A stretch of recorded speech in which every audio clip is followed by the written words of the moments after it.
السلام علیکم ورحمت الله وبرکاته. خوږو دوستانو، هیله مند یم چې روغ جوړ او خوشحال به یاست.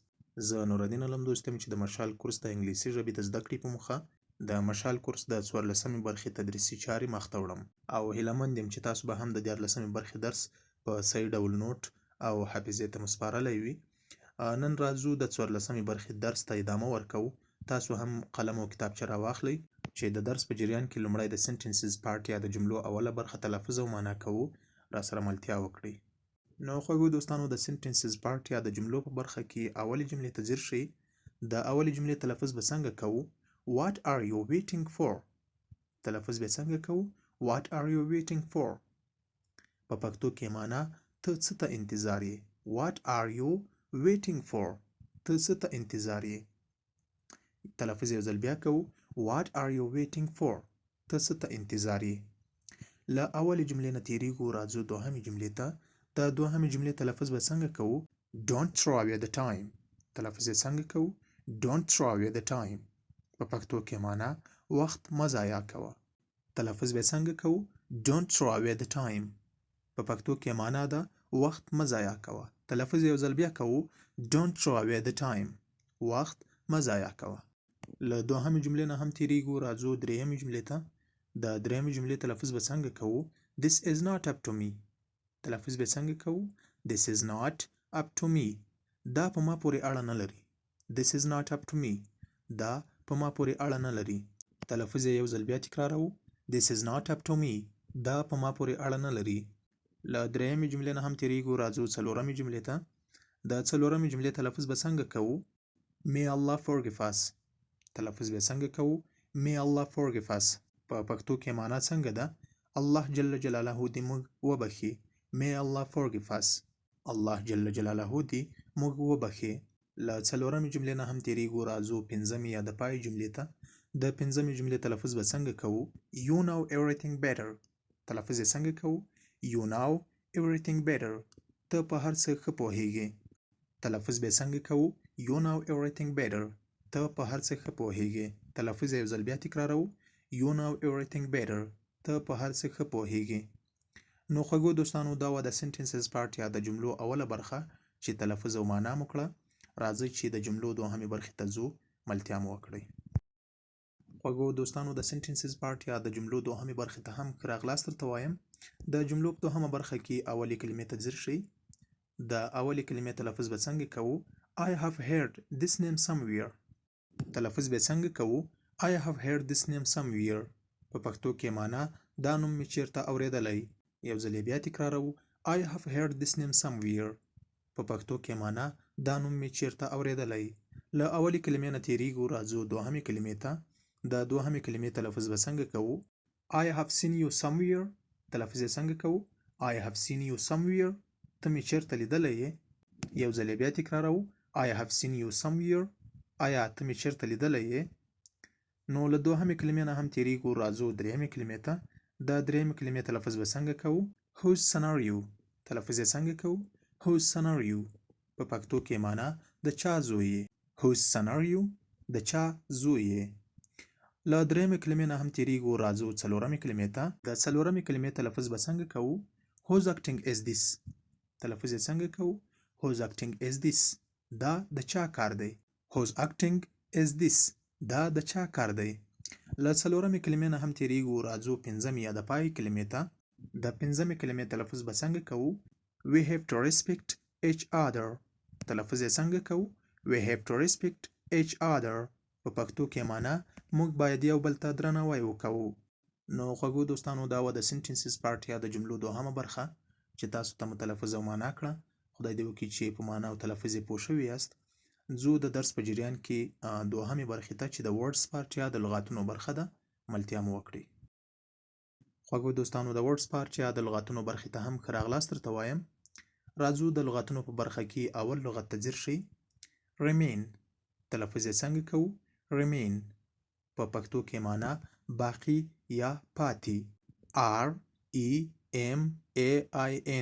Remain د باقي یا پاتې معنا ورکوي. له اول لغت نه تیریږو، راځو دوهم لغت ته. د دوهم لغت تلفظ به څنګه کوو؟ Rest. تلفظ یې څنګه کوو؟ Rest.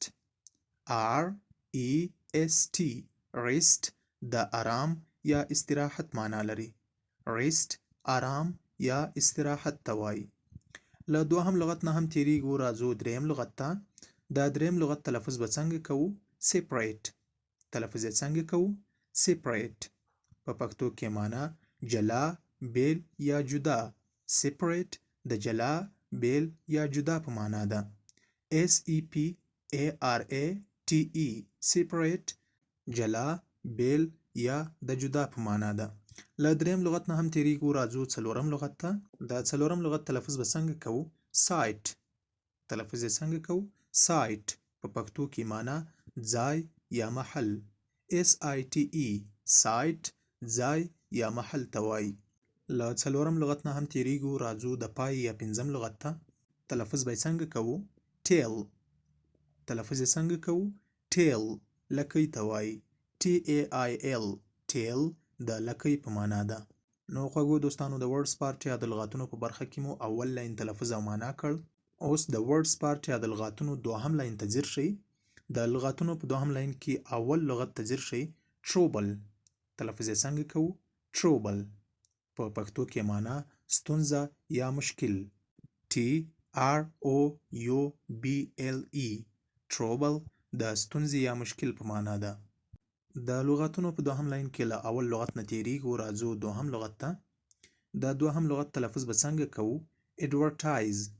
تلفظ به څنګه کوو؟ advertise. په پښتو کې معنا اعلانول یا خپرول. advertise advertise اعلانول یا د خپرولو په معنا ده. advertise اعلانول یا خپرولو ته وایي. له دوهم لغت نه هم تیریږو، راځو په دوهم لاین کې دریم لغت ته. د دریم لغت تلفظ به څنګه کوو؟ city. تلفظ یې څنګه کوو؟ city city د ښار په معنا ده. city ښار ته وایي. په دوهم لاین کې له دریم لغت نه هم تیریږو، راځو څلورم لغت ته. د څلورم لغت تلفظ څنګه کوو؟ clean. تلفظ به څنګه کوو؟ clean. په پښتو کې معنا صفا کول. clean clean د صفا کولو په معنا ده. په دوهم لاین کې له څلورم لغت نه هم تیریږو، راځو پنځم یا د پای لغت ته. د پنځم لغت تلفظ به څنګه کوو؟ country. تلفظ یې څنګه کوو؟ country د هیواد په معنا ده. country country د هیواد په معنا ده. نو خوږو دوستانو د words part یا د لغاتونو په برخه کې مو دوهم لاین هم تلفظ او معنا کړ. نو د words part یا د لغاتونو برخه په همدې ځای پای ته رسوو. ځو د درس په جریان کې درېیمې برخې ته چې د ګرامر part یا د ګرامر برخه ده، را سره ملتیا وکړئ. نو خوږو دوستانو د ګرامر part یا د ګرامر برخې ته هم ښه راغلاست درته وایم. د ګرامر په برخه کې نن هم د simple present tense د منفي کولو طریقه وایو. د simple present tense د منفي کولو لپاره کافي ده چې don't یا doesn't کومکي فعلونه مخکې له فعل څخه راوړو. دا د مثال موږ له متن سره راخیستی دی. په کوچني جدول کې لاندې وګورئ. we don't go موږ نه ځو. I don't go زه نه ځم. you don't go ته نه ځې. او they don't go دوی نه ځي. یعنی د simple present tense د منفي کولو طریقه هم دا ده چې don't یا doesn't کومکي فعلونه مخکې له فعل څخه راوړو. بیا به نو زموږ په جملو کې کومه غلطي نه وي. نو خوږو دوستانو د ګرامر پارت یا د ګرامر په برخه کې مو همدا کوچنی سبق راخیستی وو. هیله مند یم چې خوښ شوی مو وي او په تلفظ او معنا یې پوه شوي یاست. نو دا چې د درس پای ته رسیدلی یو، هیله مند یم چې تاسو به هم ستړي شوي او خسته شوي نه یاستئ. دا و د 14مې برخې درس چې تاسو ته مو وړاندې کړ. او تاسو هم که زموږ د یوټیوب چینل مو سبسکرایب کړی نه وي، کولی شئ چې د سبسکرایب تڼۍ ته لاړ شئ او هغه تڼۍ در سره کلیک کړئ. نو خوږو دوستانو دا چې وخت کم دی، خپلو خبرو ته خاتمه ورکوم او له تاسو نه په همدې ځای اجازه غواړم. هر ځای چې یاست لوی الله جل جلاله مو مل شه. خوشحال اوسئ.